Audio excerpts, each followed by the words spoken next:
Right, the first thing I'll point out is that my body orientation, so I am sideways to this net, I am not squared up and facing the net. So if in a game, you're used to lobbing facing the net like this, it's my opinion that's a very inconsistent lob, and the angle of your paddle is going to depend on kind of where that ball goes.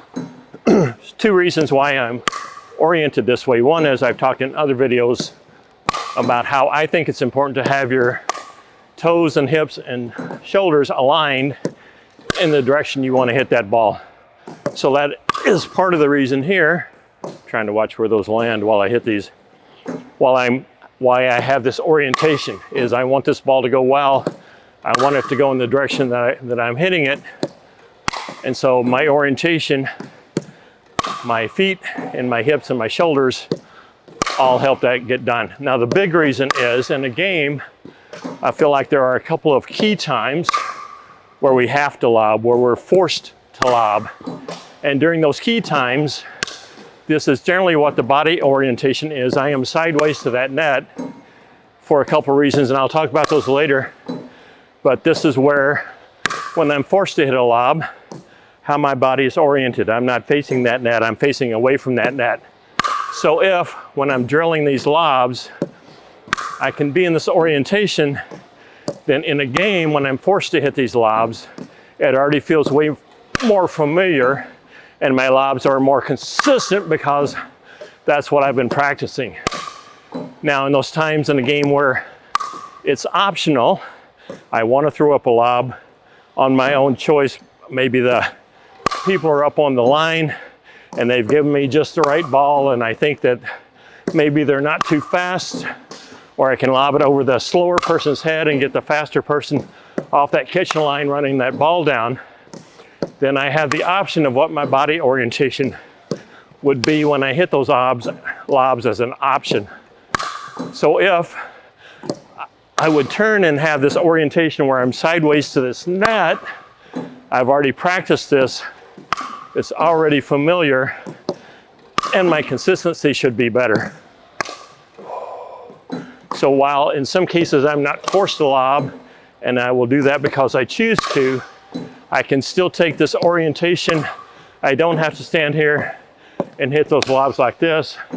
And that wouldn't be a good thing because I'm not practicing those. I'm not going to be good at them. So key thing is I'm going to be sideways to that net. Hips, shoulders, and feet are all aligned in the direction I want to hit those lobs.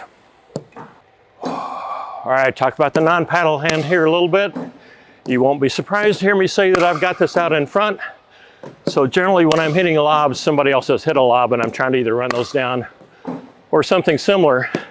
So this ball's bouncing high. So my non-paddle hand kind of starts high to give me a feel for where that ball is going to be and whether I need to move forward or backwards, left or right. So that non-paddle hand is pretty high. Now my paddle, I'm trying to get a lot of lift on this, swing low to high. So in general, my paddle starts around the floor because all I want to do is come up on this ball. I'm trying to roll up the back of this ball, put some top spin. So if I can put a lot of top spin, that'll pull it back down on the court, and it'll have it kick when it bounces. If they're not ready for that kick, then they're in trouble. Sometimes I will reach around the outside of that ball a little bit, like that one, and put some 45-degree angle, so it's not really low to high. It's low to high, but it's not straight up the back. I'm reaching around the outside, and then when that ball bounces, it kicks off to my left because I put that outside spin on it. Again, another thing that they're not ready for. So try and get this left hand, non-paddle hand out in front of that ball. I'm not hitting a lot of these in because I'm talking. Let's see if I can focus here. That one's better. Non-paddle hand out in front. Starting with the paddle low, almost down on the floor. And I'm just trying to lift up the back of that ball. So if your lobs in the game aren't going well, make sure you have this orientation to where you're not facing that net. And make sure you've practiced these. I see a lot of people get into a game and lob a lot, but I don't see them out practicing their lobs. and you have no hope of being proficient or consistent if you're not out practicing. In general, I like practicing lobs. I think it's kind of fun. So give that some thought. Make sure you're practicing enough. And non-paddle hand matters. Start with that paddle near the floor. We just want to come up the back of that ball.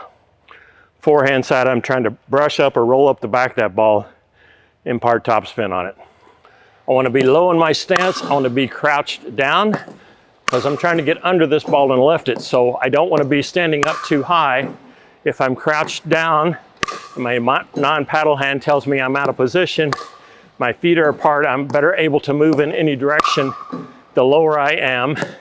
If my feet are apart and my knees are bent. So I want to be crouched down. I don't want to be real vertical when I'm hitting these balls.